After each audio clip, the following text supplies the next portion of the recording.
Ruler School is brought to you by Odyssey Games, where you can go to get singles for all your Force of Will and other trading card games, as well as these amazing patrons.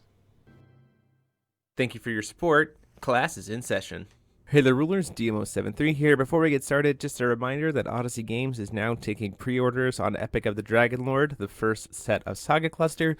You can click that link in the description to go right to the pre-order page, and if you use the code ALUMNI, you get free shipping in the United States on any order of 2 boxes or more.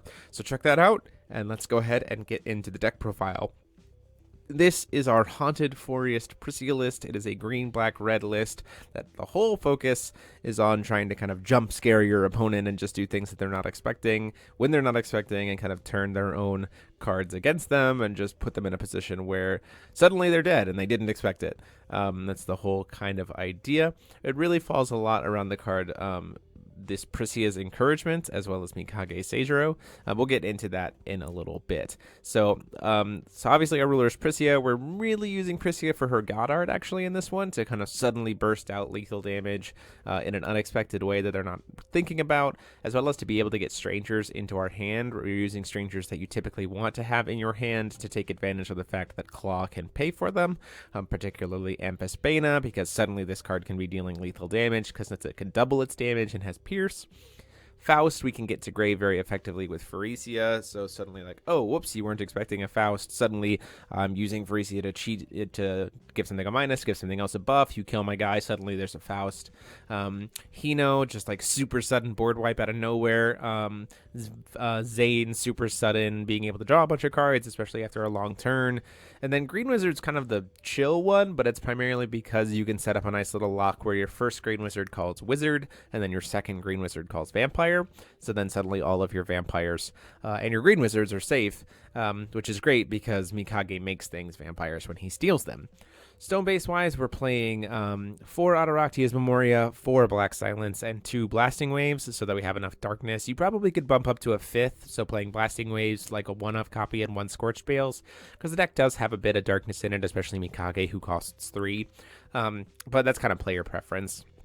Still, Resonator-wise, we're playing 3 Yggdrasil because we do have 2 different regalia to grab. We are also playing 2 copies of Friendly Seeker Mole, primarily as a way to get our 3rd friendship counter and then find whatever regalia we don't have, whether it be Claw or Scythe.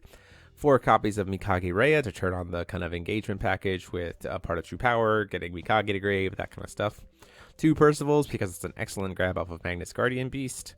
3 Pricia because she is an absolute powerhouse and we can use her very quickly to do that sudden oops, you're dead that they weren't expecting because of all the green cards in this deck.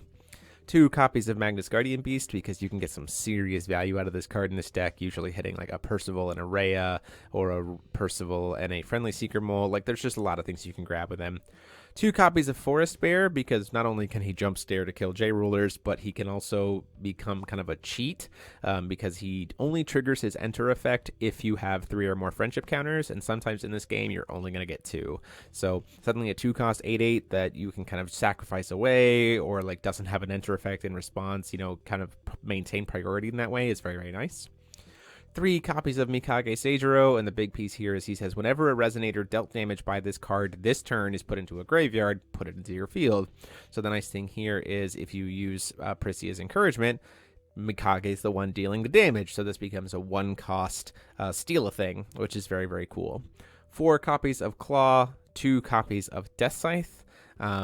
Just because, you know, we do cast things from grave or use things like Faust. It can also pay for God Arts, which is important because you can use it to pay for, like, a Claw and a Death Scythe together can pay for Pricia's God Art, which is very, very nice. 2 copies of Part of True Power to be able to kind of get stuff into our field if we need to, especially Mikage's.